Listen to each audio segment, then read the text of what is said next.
It's a lot of wind out here, but I wanted to give you guys a market update. This is probably like an emergency market update. I want to tell you guys how I'm thinking about the market and how I plan on going about it from here on out, right? Now, I think a lot of people are a little bit frustrated. I actually can tell by the comments. People are frustrated.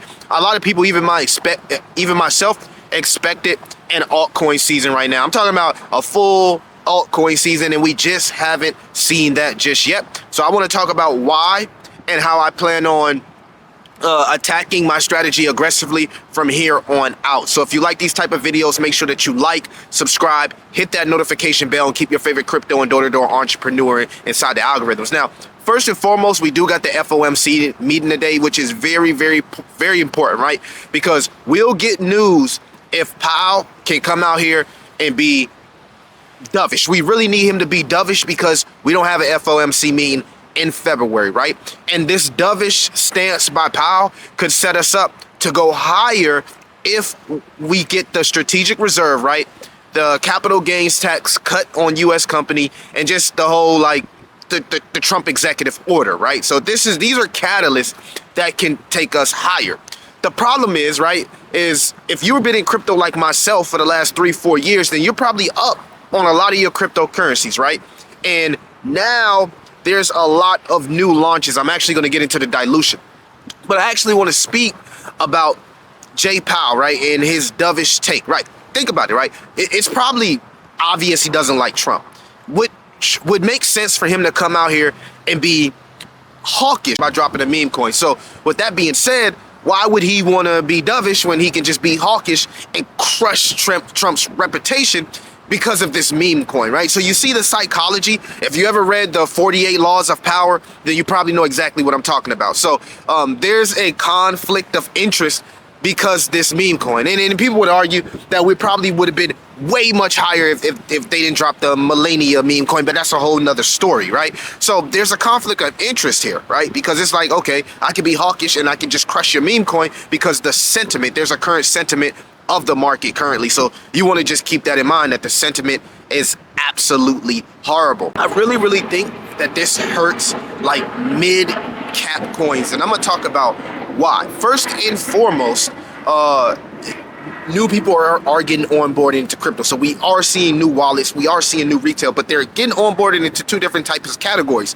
It's either new launches, right? They got a friend that's doing a new launch, pump fund, or they're seeing a celebrity drop a meme coin, or they're buying into dino coins because of the social engagement they get on YouTube and TikTok. So if new people are not coming in and actually doing the research, what happens to a lot of these mid-cap coins that's kind of like stuck in the middle where they're really good coins, but no one knows about them, right? Well, they get overlooked, and that's why you're seeing not a lot of good returns from these altcoins because there's constantly new launches, right? And I talked about this in the Discord, right?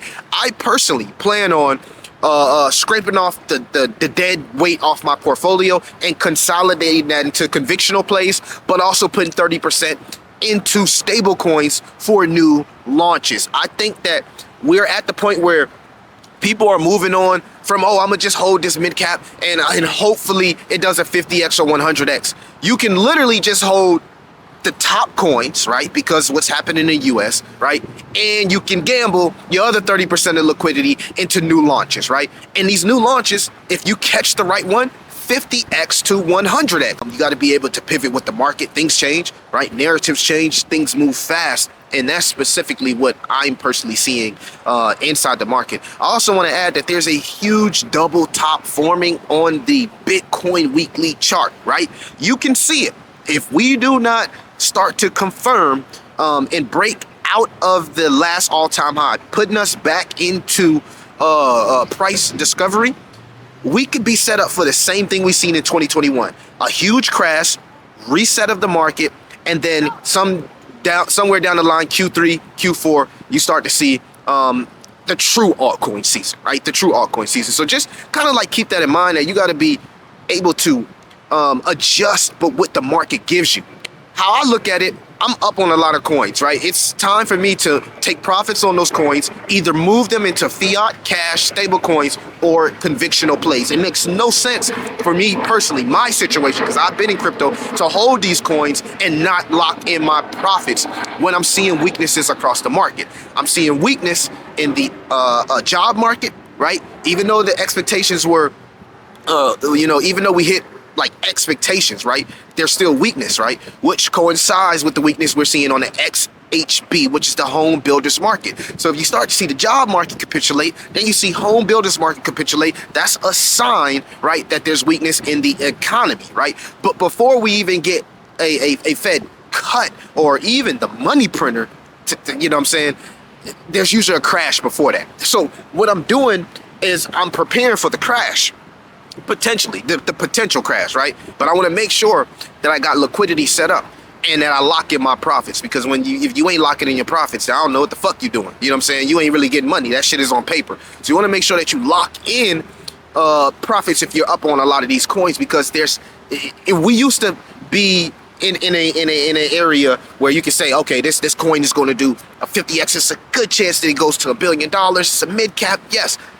Last cycle and even the beginning of this cycle, we could do that. We could do that, right? I looked at my gains from phase 1 and phase 2 of the cycle, and it blew my mind because it was way more than the last 2 phases of the cycle. Like phase 3 and phase 4 has been complete, utter trash. I mean, horrible ass. The sentiment is all-time low, right? And you can't do nothing about it, right? Elon, he has to fix X.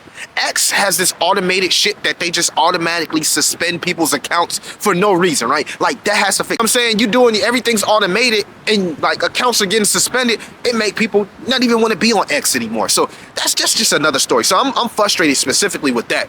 But I'm still bullish long term. I want to make that clear, guys. I'm still bullish long term. We got huge catalysts, but I cannot sit up here and act like I don't see weakness in the market, right?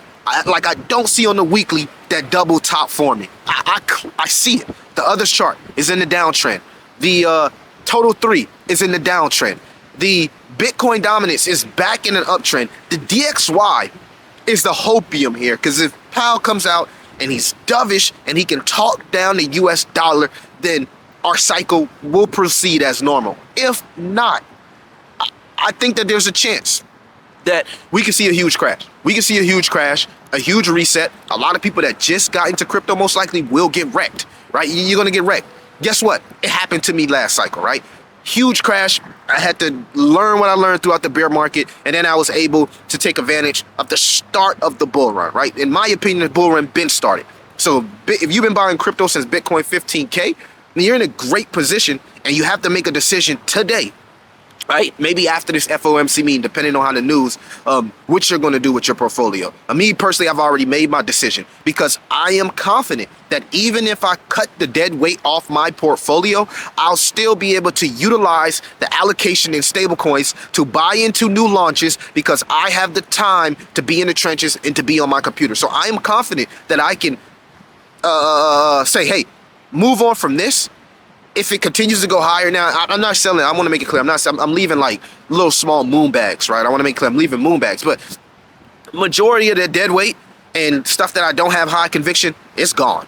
It's absolutely fucking gone. And I just want to make that clear. So, guys, y'all let me know what y'all think about the market. I don't know if I'm gonna get this video before or after the FOMC meeting. Long term, I'm still bullish. I'm still bullish on crypto, but we got to talk about the dilution in crypto, the new launches, the dino coins who can specifically be propped up because of altcoin reserves, and what this means from like the coins in the middle, the mid caps. I love mid caps. I love those sweet spot mid caps, but new people are coming into crypto and they're either being onboarded into new launches or they're being onboarded into dino coins, and it kind of leaves the middle of the mid caps in this like this gray area, right? And I think we need to talk about it, right? And again, maybe, you know, it's because I've been in crypto a while, so the way I look at it is totally different. But if you're new, let me know your sentiment. I need to know the sentiment of you guys. I didn't want to make this video too long. I'll do a longer video, a little bit more in depth, but I think that's everything I wanted to cover.